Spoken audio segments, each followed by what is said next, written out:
I'm going to go through that model with an event that's been happening for me and show you how I think it might be done. And I want you to be my accountability source for this. So step one, I'm going to identify the event or situation. And her encouragement in this is try to keep it current. I've got lots of things back in my past that I could reflect on. And they are great memories and great things for me to reflect on regularly to keep me encouraged. But it's old news, and we want to see where God is working now. Okay? So here is the current piece in this process, and here's the timeline as best I remember it. It was early October. We realized that there had been some new damages to our property here at the church. One of our altar guild was in the sacristy and looked up at the window and thought, I don't remember that window being broken. Father Callio had a stone in his office, and I don't remember putting that through my window. People started recognizing that the lattice work out there that separates the parking from the air conditioning system has been broken.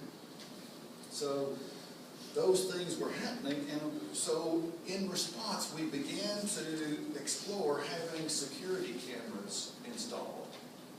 And they're going to look a certain direction, They're supposed to be powerful enough to go out 60 feet or 30 feet, depending on which camera you get. And so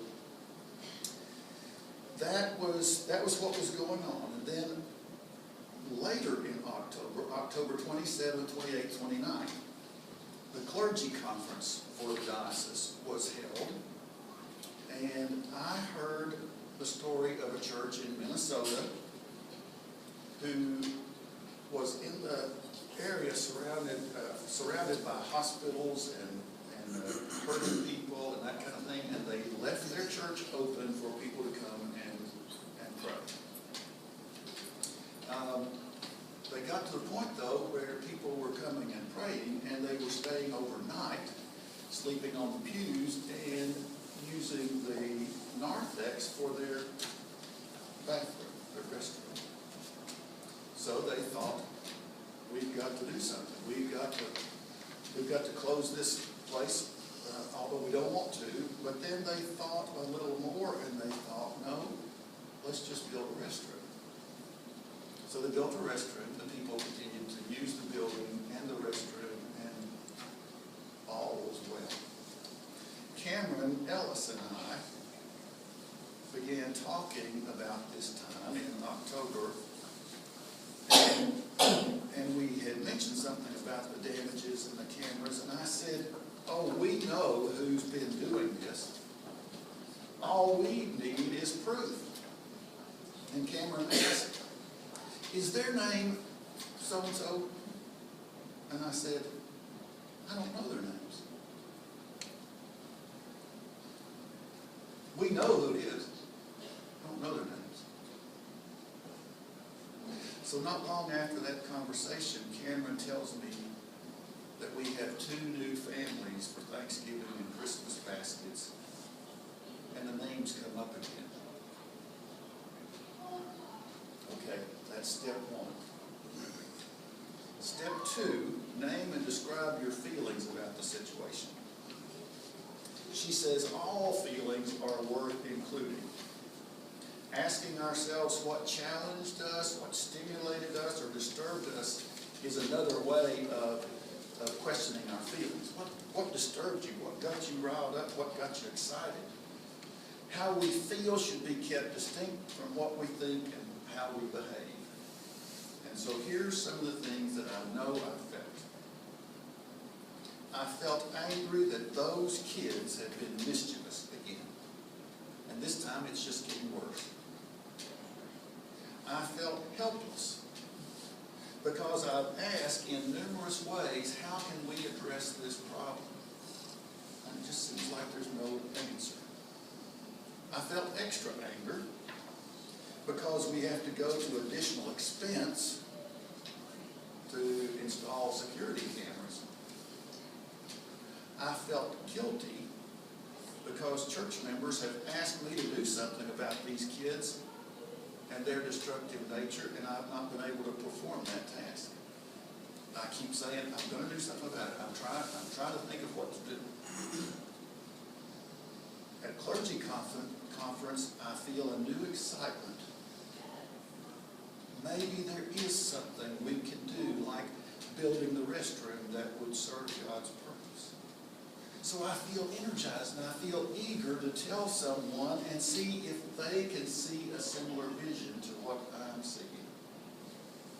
When Cameron asked me if I know their names, I feel convicted of my judgmental attitude.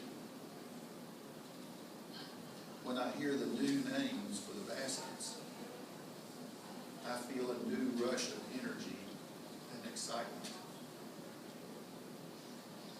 And for your information about this, I didn't put it in this yet, but this morning I particularly went down to the angel tree and looked for one of those angels.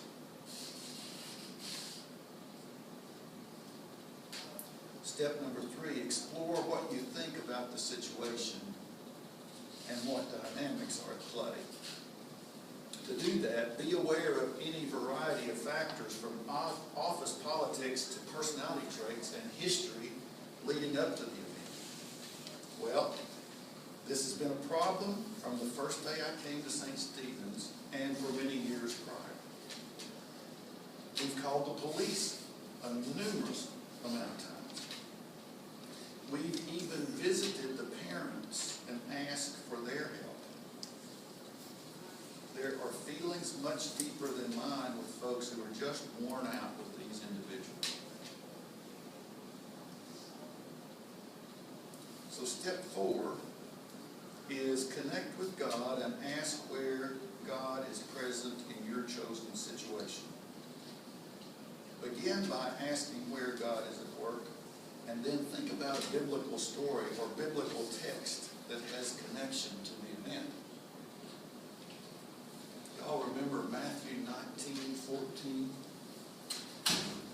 Jesus said to the disciples, "Suffer the little children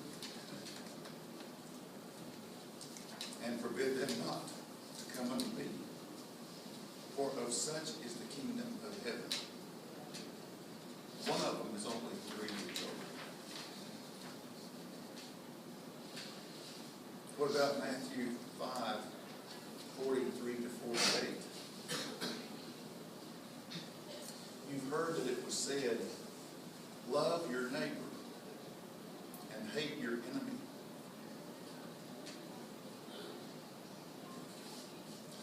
But I tell you, love your enemies and pray for those who persecute you, that you may be children of your Father in heaven. He causes his sun to rise on the evil and the good, and sends rain on the righteous and the unrighteous. If you love those who love you, what reward will you get? Are not even the tax collectors doing that? And if you greet only your own people, what are you doing more than others? Do not even pagans do that?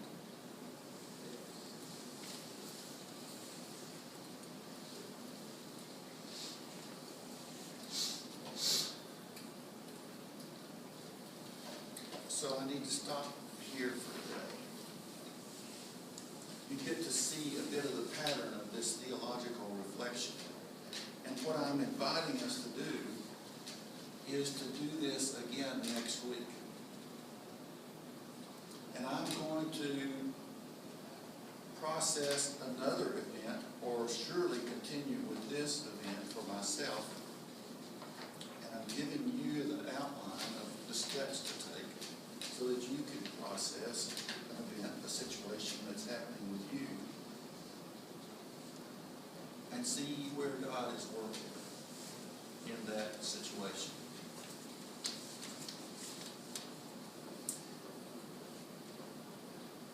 Some idea about what we might reflect.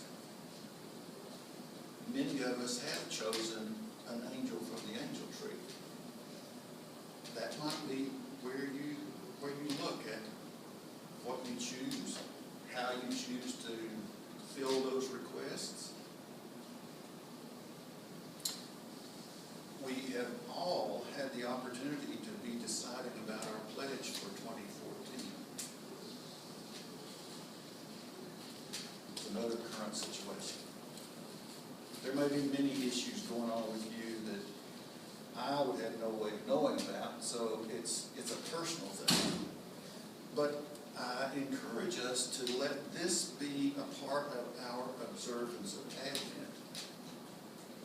So as we do it, we're in that place of waiting and watching and expectation and